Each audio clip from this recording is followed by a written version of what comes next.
உள்ளத்தில் பெற்றால் அனைத்தையும் பெற்று வாழ்ந்திடுவாய். அற்புதன் இயேசுவை உள்ளத்தில் பெற்றால் அனைத்தையும் பெற்று வாழ்ந்திடுவாய். இம்மட்டும் காத்தவர் இம்மானுவேல், இன்னமும் காத்துன்னை நடத்திடுவார். கர்த்தருக்குள் அன்பானவர்களே, அனுதினமும் கிறிஸ்துவுடன் தியான வேளைக்கு உங்களை அன்புடன் அழைக்கிறோம். இன்றைய தியானத்திற்கான வேத வாசிப்பு 2 நாளாகமம் 32ஆம் அதிகாரம் வசனங்கள் 1 முதல் 23 வரை. தியானத்தின் தலைப்பு நம்மோடு இருப்பவர். அவனோடு இருக்கிறது மாம்சபுயம். நமக்கு துணை நின்று நம்முடைய யுத்தங்களை நடத்த நம்மோடு இருக்கின்றவர் நம்முடைய தேவனாகிய கர்த்தர்தானே. 2 நாளாகமம் 32ஆம் அதிகாரம் வசனம் 8. சிலர் எதிர்காலம் எப்படி இருக்கும் என அறிந்து கொண்டு அதில் தமது நம்பிக்கையை வைப்பார்கள். இன்னொரு சாரார் தங்களுக்கு தேவையான அனைத்தையும் சேர்த்து வைத்து கொண்டு அதில் தமது நம்பிக்கை வைப்பார்கள். மற்றவர்களுக்கு உதவி செய்து அதனால் புண்ணியங்களை சேர்த்து வைத்தால் எதிர்காலம் நன்றாக இருக்கும் என்று நம்புவோரும் உண்டு. இப்படியாக ஒவ்வொருவரும் தங்கள் நம்பிக்கையை வித்தியாசமான காரியங்களில் வைத்திருப்பார்கள்.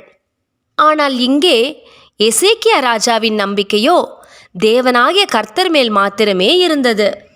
சனகெரிப் வந்து எருசலேமின் மேல் யுத்தம் பண்ண யோசனை கொண்டிருப்பதை அறிந்த எசேக்கியா தன்னால் ஆன அனைத்து ஆயத்தங்களையும் செய்கிறான். தன்னோடு இருந்தவர்களை திடப்படுத்துகிறான்.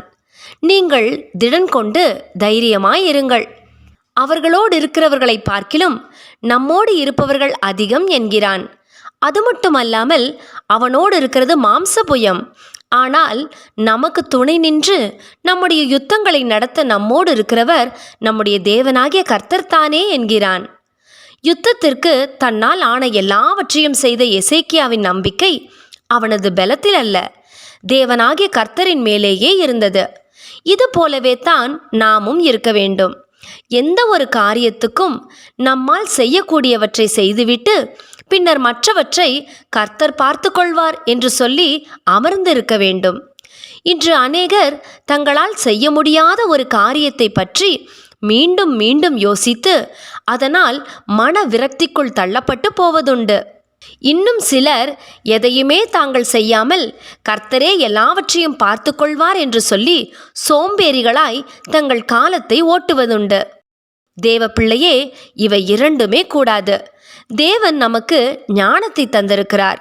அதை பயன்படுத்தி நாம் செய்ய வேண்டிய பங்கை செய்துவிட்டு அனைத்தையும் தேவனது கரத்தில் ஒப்பு கொடுக்கும்போது அவரே மீதியை பார்த்து கொள்வார். நாம் தேவன் மீது நம்பிக்கையாய் இருப்பதே நமது பங்கு. அருமையானவர்களே, தேவன் நம்மோடு இருக்கிறார் என்றதான நம்பிக்கை நமக்குள் உண்டா? நாம் எந்த சூழ்நிலை கூடாக கடந்து சென்றாலும், எப்படிப்பட்டதான காரியத்தை எதிர்நோக்கினாலும் அவற்றின் மத்தியிலும் தேவன் நம்மோடு இருக்கிறார் என்றதான நம்பிக்கை இருக்குமானால் நாம் எதற்கும் அஞ்ச வேண்டியது இல்லை. சேனைகளின் கர்த்தர் நம்மோடு இருக்கிறார். யாக்கோபின் தேவன் நமக்கு உயர்ந்த அடைக்கலமானவர். சங்கீதம் 6ஆம் அதிகாரம் வசனம் 7. ஜெபம் செய்வோமா? அன்பின் தேவனே, எனது வாழ்வின் எல்லா பக்கங்களிலும் உமக்கு நான் முதலிடம் தருவதற்கு என்னை அர்ப்பணிக்கிறேன். என் வாழ்நாள் முழுவதும் எனது எல்லா செயல்கள் மூலமாகவும் உம்மையே கனப்படுத்துவேன். ஆமேன்.